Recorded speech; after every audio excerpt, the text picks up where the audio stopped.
नमस्कार दोस्तों, स्वागत है आप सभी का आपके अपने यूट्यूब चैनल अमन प्रेस जीके देश में। जैसा कि फ्रेंड्स आज है आपका 22 सितंबर और 22 सितंबर को आपका डीडीए जैसे का एग्जाम था, जो कि आपका फर्स्ट शिफ्ट का जो एग्जाम है समाप्त हो गया है। तो आज के फर्स्ट में आपके जीके जीएस के पोर्शन से क्या क्या प्रश्न पूछे गए थे, उन सभी प्रश्नों के साथ मैं उपस्थित हो गया हूँ। तो उन सभी प्रश्नों को देखेंगे, साथ में उससे जुड़े समापित एक्स्ट्रा फैक्ट्स को भी जो आपके एग्जाम में आने वाले हैं। ठीक है, तो चलिए वीडियो को स्टार्ट करते हैं। पीडीएफ इसका टेलीग्राम पे मिल जाएगा, लिंक डिस्क्रिप्शन में दिया गया है, तो आप लोग जाकर वहां से ज्वाइन है जो कि हो जाइएगा। पहला जो प्रश्न पूछा गया था कि सैफ चैंपियनशिप 2023 जो कि भारत तो जीता है, आपका किस से हराकर जीता था। ठीक है, ये आपसे पूछा गया था, तो इसको देख लीजिए। इसका जो राइट आंसर हो जाएगा वो दोस्तों आपका कुवैत हो जाएगा। ध्यानपूर्वक सुनते चलिएगा, यहाँ पर लिखा हुआ नहीं है, तो हम लोग जो बोलेंगे वही आपको सुनना होगा। ठीक है, तो कुवैत इसका आपका राइट आंसर हो जाएगा। इसके अलावा सैफ चैंपियनशिप 2023 है, उसका जो आयोजन है वो आपका अगर कहाँ हुआ था, अगर ये आपसे अगर पूछे जाए नेक्स्ट शिफ्ट में, तो इसका जो आयोजन है वो दोस्तों आपका बेंगलुरु कर्नाटक में हुआ था। ठीक है, यानी कि अपना देश भारत में ही हुआ था। ठीक है, तो इसका राइट आंसर क्या हो जाएगा,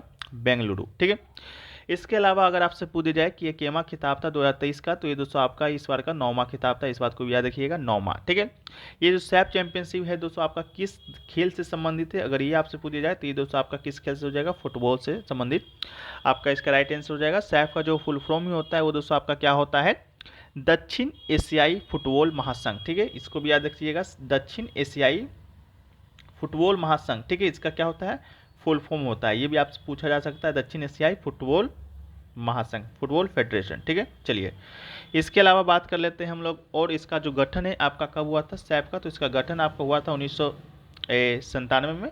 ठीक है, बांग्लादेश, भारत, नेपाल, मालदीव, पाकिस्तान, श्रीलंका इसका स्थापना सदस्य था। ठीक है, वर्तमान में बात करेंगे इसका जो सचिवालय है सैफ का, वो दोस्तों आप कहाँ स्थित है, ये दोस्तों आपका ढाका, जो कि आपका बांग्लादेश में है, वहाँ पर दोस्तों आपका ये स्थित है। ठीक है, ये तो बात रही दोस्तों आपका सैफ का। इसके अलावा बात कर लेते हैं जो सैफ आपका 2023 था। इसके अलावा पहले, ठीक है, इससे पहले दोस्तों आपका 2021 में खेला गया था, कहाँ पर वो भी देख लीजिए। 2022 में आपका नहीं खेला गया था, 2021 में आपका खेला गया था माले में। उसका भी विजेता दोस्तों आपका इंडिया ही बना था, उसका विजेता इंडिया ही बना था। किसे हराकर बना था, तो नेपाल को हराकर बना था। ठीक है, 2021 का, इससे पहले का। ठीक है, ये तो दोस्तों हम लोग बात कर लिए पुरुषों का सैफ चैंपियनशिप का। अगर आपसे वुमेन्स का पूछ दिया जाए, वुमेन्स का अगर सैफ चैंपियनशिप पूछा जाए तो वुमेन्स का भी होता है। ठीक है, तो ये दोस्तों आपका 2022 का हुआ है, इससे पहले 2023 में भी नहीं हुआ है, और जो कि आपका कहाँ पर हुआ है, काठमांडू में हुआ है। ठीक है, काठमांडू में हुआ है। विजेता कौन बना था, तो विजेता दोस्तों आपका बांग्लादेश, और उप विजेता की बात करेंगे तो दोस्तों आपका नेपाल है। ठीक है, ये आपका महिला का जो सैफ चैंपियनशिप था उसके बारे में था। ठीक है, चलिए इसके अलावा नेक्स्ट प्रश्न की बात करते हैं। तो नेक्स्ट जो पूछा गया था आपका कि देव समाज की जो स्थापना है वो कब और कहाँ हुआ था। ठीक है, तो देव समाज की स्थापना की बात करेंगे तो पहली बात तो ये आपका एक धार्मिक सामाजिक सुधार समाज था, जिसका स्थापना दोस्तों हुआ था 1887 ईस्वी में। ठीक है, कब हुआ था, 1887 ईस्वी में 16 फरवरी को। ठीक है, इसका स्थापना हुआ था। नेक्स्ट पूछा गया था कि आपका ये स्थापना कहाँ पर हुआ था, तो इसका जो स्थापना है वो दोस्तों आपका हुआ था लाहौर में। ठीक है, कहाँ पर हुआ था, ये आपका लाहौर में हुआ था। इसके अलावा अगर आपसे पूछा जाए किसने किया था, तो इसको भी याद रख लीजिएगा, शिव नारायण अग्निहोत्री। ठीक है, शिव नारायण अग्निहोत्री जी ने इस समाज की जो है स्थापना आपका किया था। ठीक है, इस बात को याद रखिएगा। इसके अलावा एक है दोस्तों आपका ब्रह्म समाज। ब्रह्म समाज का स्थापना किसने किया था, इसको भी याद रख लीजिएगा। ब्रह्म समाज का स्थापना आपका राजा राम मोहन राय जी ने किया था। ठीक है, राजा राम मोहन राय जी ने किया था 1828 ईस्वी में। ठीक है, आर्य समाज की स्थापना दोस्तों आपका किए थे दयानंद सरस्वती ने 1875 ईस्वी में। इसको भी याद रख लीजिएगा, 1875 ईस्वी में आर्य समाज का स्थापना दयानंद सरस्वती ने किया था। ठीक है, नेक्स्ट प्रश्न पूछा गया कि समग्र ग्राम उन्नयन योजना आपका किस राज्य या केंद्र शासित प्रदेश की एक पहल है, तो इसका राइट आंसर दोस्तों आपका हो जाएगा असम। ठीक है, असम से ये संबंधित आपका ये एक योजना है, तो असम इसका राइट आंसर हो जाएगा। असम के जो मुख्यमंत्री हैं आपके हेमंत बिस्वा शर्मा। ठीक है, कौन है, हेमंत बिस्वा शर्मा जी ने इस योजना का है जो कि आपका शुरुआत है जो कि किया है। ठीक है, ये मुख्यमंत्री ने कहा था कि राज्य सरकार राज्यों में 200 मीट्रिक टन मिलिंग क्षमता वाली 50 चावले मिलें स्थापित करने के लिए अपना समर्थन देगी इस योजना के तहत। ठीक है, चलिए वीडियो में आगे बढ़ते फ्रेंड्स। से पहले आपको बता दें कि जो ये एग्जाम है आपका टीसीएस करवाती है। ठीक है, डीडीए जैसे का, और एसएससी का भी जितने भी एग्जाम होता है वो भी आपका टीसीएस करवाती है, जैसे चाहे आपका एसएससी सीजीएल का हो, चाहे एसएससी एमटीएस का हो, एसएससी सीएचएसएल हो, या एसएससी सीएचएसएल 2023 हो, या एमटीएस 2023 हो। ठीक है, अभी 2023 में इतने सारे एग्जाम है जो कि कंडक्ट हुआ है, तो उन सभी का अगर आप PDF लेना चाहते हैं मात्र 69 रुपये में सभी प्रश्नों के साथ आपको इंपॉर्टेंट एक्स्ट्रा फैक्ट्स मिलेगा, ऑनलाइन नहीं मिलेगा, ठीक है, जो कि आपके आगामी एग्जाम के लिए इंपॉर्टेंट होगा, जो कि जो भी एग्जाम आपके TCS द्वारा कराया जाता है। GK GS करंट अफेयर्स के प्रश्न आपके शामिल रहेंगे। इस PDF को लेने के लिए 2 व्हाट्सएप नंबर दिया गया है, दोनों व्हाट्सएप नंबर में से किसी एक पर आप संपर्क करके इस PDF को है जो कि प्राप्त कर सकते हैं, ठीक है। तो जो लोग को भी चाहिए कि हाँ यूजफुल है तो आप लोग ले सकते हैं, बहुत सारे बच्चों ने इसे बाय भी किया है और इसका लाभ भी उठा रहे हैं, ठीक है। चलिए नेक्स्ट जो प्रश्न आपसे पूछा गया वो दोस्तों पूछा गया आपका कि भारत की साक्षरता दर कितना है, ठीक है। भारत का साक्षरता दर तो आपसे पूछा गया, लेकिन आपका 2011 के जनगणना के अनुसार नहीं पूछा गया था, ठीक है। ऑप्शन में आपका 72.64, 77 पॉइंट कुछ, 76 पॉइंट 78 पॉइंट कुछ है जो कि पूछा गया था, ठीक है। तो मेरे ख्याल से आपका 2011 के जनगणना के अनुसार नहीं पूछा गया था, आपका 2023 का आपका एक रिपोर्ट आया था भारतीय राष्ट्रीय सर्वेक्षण, ठीक है, भारतीय राष्ट्रीय सर्वेक्षण द्वारा प्रकाशित रिपोर्ट के अनुसार आपसे पूछा गया था। तो उसके अनुसार जो भारत का साक्षरता दर है, यानी कि 2023 के अनुसार बात करेंगे भारत का साक्षरता दर कितना है, तो 77.7% है, ठीक है। कितना है? 77.7% है, ठीक है। तो इस बात को याद रखिएगा, यही आपका राइट आंसर हो जाएगा, ठीक है। इसके अलावा ये रिपोर्ट किसके द्वारा आया था, तो इसको भी याद कर लीजिएगा, भारतीय राष्ट्रीय सर्वेक्षण रिपोर्ट था, भारतीय राष्ट्रीय सर्वेक्षण रिपोर्ट था ये, ठीक है। इसी के अनुसार आपका ये प्रतिशत था। लेकिन अगर आपसे 2011 के जनगणना के परिप्रेक्ष्य में पूछा जाए आपका भारत का साक्षरता दर, तो ये दोस्तों आपका 74.0% है। उसी में आपका जो मेल का साक्षरता दर है वो दोस्तों आपका 82.814% है। वहीं पर फीमेल की बात करेंगे तो 65.46% है, ठीक है। नेक्स्ट क्वेश्चन पूछा गया कि जनगणना 2011 के अनुसार मुस्लिम जनसंख्या में दशकीय वृद्धि दर क्या था, ठीक है। मुस्लिम जनसंख्या का आपका दशकीय वृद्धि दर पूछा गया था, यानी कि 2001 में कितना था और 2001 से लेकर 2011 तक आपका जो मुस्लिम जनसंख्या है वो आपका बढ़ा कितना था, यानी कि कितना प्रतिशत है जो कि आपका बढ़ा था। तो इसका जो राइट आंसर है वो दोस्तों आपका कितना हो जाएगा, 24.60% इसका राइट आंसर हो जाएगा, ठीक है। इससे पहले आपका जो 1991 से 2001 में जो जनसंख्या बढ़ा था आपका मुस्लिम का, वो बढ़ा था कितना आपका 29.52%, ठीक है, जो कि गिरकर आपका 2001 से 2011 में कितना हो गया था, 24.60%। इसका राइट आंसर आपका क्या हो जाएगा, राइट आंसर हो जाएगा, ठीक है। चलिए वहीं पर बात करें आपका कि मुस्लिम जनसंख्या आपका भारत में कितना प्रतिशत है पूरे भारत में जनसंख्या का, तो वो आपका 14.23% है, ठीक है। कितना है, 14.23% आपका पूरे आपके जनसंख्या का प्रतिशत है मुस्लिम का, ठीक है। नेक्स्ट क्वेश्चन पूछा गया सुशीला देवी का संबंध है जो कि आपका किस खेल से है। तो सुशीला देवी का जो संबंध है वो फ्रेंड्स आपका किस खेल से है, जूडो से है। तो इसका राइट आंसर क्या हो जाएगा, आपका जूडो हो जाएगा, ठीक है। इसके अलावा टोक्यो जो आपका खेल हुआ था, टोक्यो ओलंपिक 2020 हुआ था, उसमें आपका ये क्वालिफाइंग भी हुई थी, ठीक है। इसके अलावा बात कर लेते हैं हम लोग नेक्स्ट क्वेश्चन का। तो नेक्स्ट क्वेश्चन पूछा गया कमला उत्सव से संबंधित आपका प्रश्न पूछा गया था, किससे पूछा गया था, कमला उत्सव से संबंधित, ठीक है। तो ऑप्शन दिया गया था क्या, एक ये कृषि उत्सव है, इसके अलावा एक दिया गया था इसमें भैंस के दौड़ का आयोजन होता है, ठीक है। तो चलिए इसको हम लोग देख लेते हैं, ठीक है। और दो ऑप्शन क्या मिला था इसके बारे में मुझे आइडिया नहीं है। तो हम लोग जब कमला उत्सव या कमला त्यौहार की बात करते हैं तो ये दोस्तों आपका भैंसों की जाति से जुड़ा हुआ है। ये आखिर बनाया कहाँ जाता है, तो ये दोस्तों आपका दक्षिण भारत के कर्नाटक राज्य में है जो कि आपका ये मनाया जाता है, ठीक है। ये आपका 2 दिन की अवधि के लिए ये भैंस दौड़ होता है, 2 दिन की अवधि के लिए, ठीक है। ये भैंस दौड़ता है, दूसरा वाला तो बिल्कुल आपका सही है। ये कब कब मनाया जाता है, तो ये दोस्तों आपका मार्च और नवंबर के महीने के बीच में मनाया जाता है, मार्च और नवंबर, ठीक है। ये एक त्यौहार है जो कर्नाटक के कृषक समुदाय के द्वारा उत्पन्न होता है, तो बिल्कुल ये भी सही है, आपका ये कृषि उत्सव भी है। ये त्यौहार हिंदू भगवान कांद्री मजुनाथ को समर्पित है, जो भगवान शिव का प्रतीक है, ठीक है। तो किस भगवान से समर्पित है, तो शिव भगवान से, ठीक है। तो 2 और ऑप्शन क्या दिए गए थे उसके अनुसार आप लोग इसको सही कर लीजिएगा, बाकी कमेंट सेक्शन में भी बता दीजिएगा। नेक्स्ट आपका पूछा गया कि महमूद जो गजनवी है वो आपका किस देश का था, ठीक है। किस देश का ये आपका कहाँ से आया था, ये किस देश का था, तो ये आपसे पूछा गया था। तो इसका राइट आंसर दोस्तों आपका हो जाएगा अफगानिस्तान, ठीक है। क्या हो जाएगा, अफगानिस्तान का गजनवी जो वंश था उसी का ये आपका शासक था, आपका महमूद गजनवी, ठीक है। महमूद गजनवी की बात करेंगे तो सुबुक्तगीन का पुत्र था, यानी कि इसके पिता का क्या नाम था, तो ये भी कहीं नहीं कहीं पूछा ही जाता है, इसको भी याद रखिएगा, सुबक्तगीन। ठीक है, सुबक्तगीन का ये क्या था, पुत्र था। ठीक है, इसके अलावा महमूद गजनवी के बारे में आपको मालूम होगा। ठीक है, इन्होंने भारत पर कुल कितना बार आक्रमण किया है, तो 17 बार भारत पर आक्रमण किया था। पहली बार जो आक्रमण है इसने आपका 1001 ईस्वी में किया था। ठीक है, 1001 ईस्वी में आपका इसने पहली बार आक्रमण किया था। ठीक है, जयपाल के विरुद्ध पाल राजवंश का एक शासक था जयपाल, उसी के विरुद्ध ही जो कि आपका आक्रमण किया था। टोटल 17 बार ये आक्रमण किया है। इसका सबसे विध्वंसकारी आक्रमण था 1025 का सोमनाथ मंदिर, जो कि आपका गुजरात में है, उसको बहुत ही बुरी तरह से इसने लूटा था। ठीक है, तो सबसे जो भयंकर आपका आक्रमण था वो आपका सोमनाथ का ही था। लास्ट बार जो आक्रमण इसने किया था वो आपका 1027 ईस्वी में किया था। ठीक है, नेक्स्ट प्रश्न पूछा गया, राजा हर्षवर्धन का शासन है जो कि किस क्षेत्र पर था।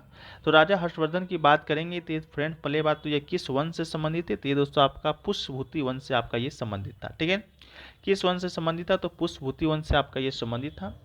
इसने ये आपका किसका पुत्र था, तो इसको भी याद रखिएगा, प्रभाकर वर्धन का पुत्र था। प्रभाकर वर्धन जो कि आपका पुष्यभूति वंश का ही शासक था, उसी का ये आपका पुत्र था। इसने 606 से लेकर 647 ईस्वी तक आपका उत्तर भारत पे की शासन किया था। उनके साम्राज्य ने उत्तर उत्तर पश्चिम भारत में ज़्यादा शामिल किया, पूरब को कमरूपा तक और दक्षिण को नर्मदा नदी तक अपना राज्य का विस्तार किया था। कन्नौज, ठीक है, आपके ऑप्शन में शायद कन्नौज दिया होगा। कन्नौज जो शहर था ये आपका राजा हर्षवर्धन का क्या था, आपका राजधानी था, जो कि अभी वर्तमान में कहाँ पर स्थित है, तो उत्तर भारत में उत्तर प्रदेश में स्थित है। ठीक है, आप लोग सुने होंगे एक आपका ह्वेनसांग के बारे में, ह्वेनसांग के बारे में जो कि आपका एक चीनी यात्री था, जो कि आपका इसी के दरबार में जो कि आपका आया था। एक कवि के बारे में भी और सुने होंगे, वान भट्ट। ठीक है, वान भट्ट के बारे में भी सुने होंगे, जो कि आपका इसी का क्या था, आपका दरबारी कवि था। इसने आपका हर्ष चरित की रचना किया था। हर्ष चरित का रचना भी पूछा जाता है आपसे बार बार, किसने किया था, तो आपका वान भट्ट ने ही किया था। ठीक है, इसके अलावा हर्षवर्धन नर्मदा के युद्ध में चालुक्य वंश के दक्षिण भारतीय सम्राट पुलकेशिन द्वितीय ने इसे हरा दिया था। ठीक है, इसको भी याद रख लीजिएगा। ठीक है,